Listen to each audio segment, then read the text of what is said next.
there is so much talk and angst about backdoor Roths. It's helpful.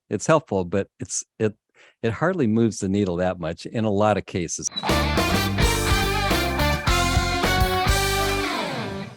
Hey, Joe and Big Al. This is Kyle from Georgia. My question is regarding some money that I have from an old employer 401k. So it's about $200,000 and it's all pre-tax. And when I left that employer, I moved it to my personal IRA. So my question is twofold. One, I can do Roth conversions on that money. We did it for the first time this year, and we were able to withstand the tax burden. We're in a high tax bracket and above the income limit to do regular Roth contributions.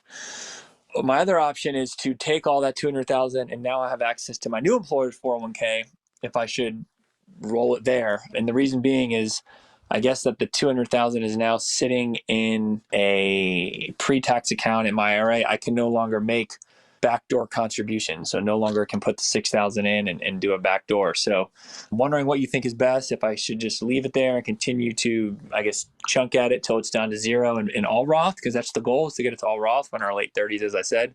Or if I should immediately take all $200,000, put it in the new employer's plan. That's my pre-tax account. And then I can start making yearly Roth contributions. So drive a 2017 Honda Pilot and love all things Georgia craft beer, and really love listening to your show. Thanks for all you guys do. All right. Very good question. Couple of things. So Kyle has $200,000 in an old 401k that he rolled into an IRA. Right. And so his question is like, now that it's in an IRA, I'm subject to the pro rata aggregation rules in regards to backdoor Roth contributions. And do we need to explain what a backdoor Roth contribution is? Probably. The backdoor Roth contribution is when you can. And here's the funny thing, because this is a really good question that's going to prove my point that I've been trying to make for years. Okay. Everyone's all big on this backdoor. Yeah, a lot of comments on that. Backdoor, barnyard, Megatron, all this stuff, right? Oh my God, I can't do the backdoor because of this and that. But Kyle's goal is to get a lot of the money that he has into a Roth IRA by his late 30s. Right. Pretty aggressive goal, but I like where he's headed. He could move the money into a 401k. Because the money's in a 401k, there's no aggregation and pro rata rules because the IRS looks at 401ks and IRAs differently in regards to basis. Right. So if he keeps it in the IRA, he says he can no longer do a backdoor Roth, which is a non-deductible IRA contribution. He already paid tax on it. He says he's in a high tax bracket, right? You heard it? I heard it. Yep. So he pays tax on that money, and then he puts the money into an IRA, and then he converts it. Yep. So the only difference of the pro rata rules and the aggregation rules is that if you've already decided to pay the tax, it makes no difference. Who cares about the back door?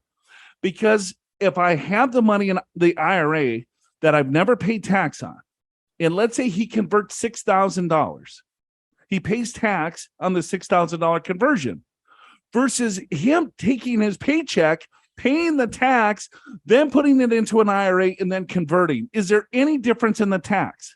It works out the same. It's exactly the same. The only difference is that when you do a conversion is that you make the decision to prepay the tax. That's it. Right. If I want to do the back door, I've already paid the tax. I could keep the money outside of an IRA. I could move it into the IRA, then convert it to a Roth, keep it in my checking account so you have more options. But if you want it in a Roth IRA to grow tax-free and everyone's so high bent on the back door, you could just convert the same amount of money and you pay the exact same amount of tax. Yeah, true. So yeah, so it makes no difference in his case. I would keep the money into the IRA and I would convert the $200,000. I would still add $6,000 into the IRA to have more money into the Roth later. Yeah, so you can convert that later.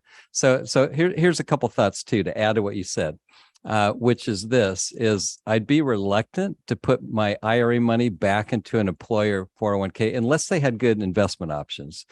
To me, that's more important than being able to do a backdoor Roth. I mean, just in a bubble, if you just think about it that way. Now, if your company has great investment options and you really want to do backdoor Roth, then yeah, that could be a good way to go.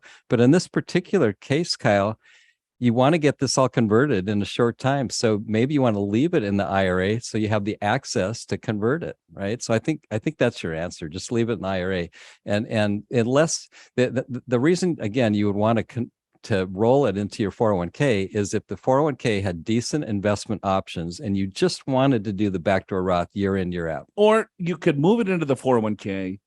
And if there's the Roth provision in the 401k that he can move the pre-tax 401k into the Roth 401k and do inter-plan conversions throughout, I mean, then you can have the best of both worlds. If they allow that, then you can do both. Exactly. So you move it into the 401k and then you convert the pre-tax to the Roth inside the shell of the 401k plan. Then you can do your backdoor Roth IRAs. Yeah. So I'm going to sort of kind of second what you said, and that is there is so much talk and angst about backdoor Roths. It's helpful, but it hardly moves the needle that much in a lot of cases. It helps. Any amount in a Roth is good. And if you can get it there tax-free, fantastic. But some people are but it never comes in tax-free. It's always an after-tax contribution. Well, yeah, it's right? an after-tax. But I guess what I'm saying is they want to make a contribution, but they can't because of the income limitations. Yeah, so this is a way around that. But you're right. I mean, you're going to pay. It's after-tax money already, right? So the only difference is it's after-tax money from potentially a prior year. Maybe you're in a lower tax year. So there could be a difference there. Yeah, I mean, if we get super technical. Good point, though. Are you prepared for retirement? Schedule a free financial assessment with an experienced financial professional right online at purefinancial.com.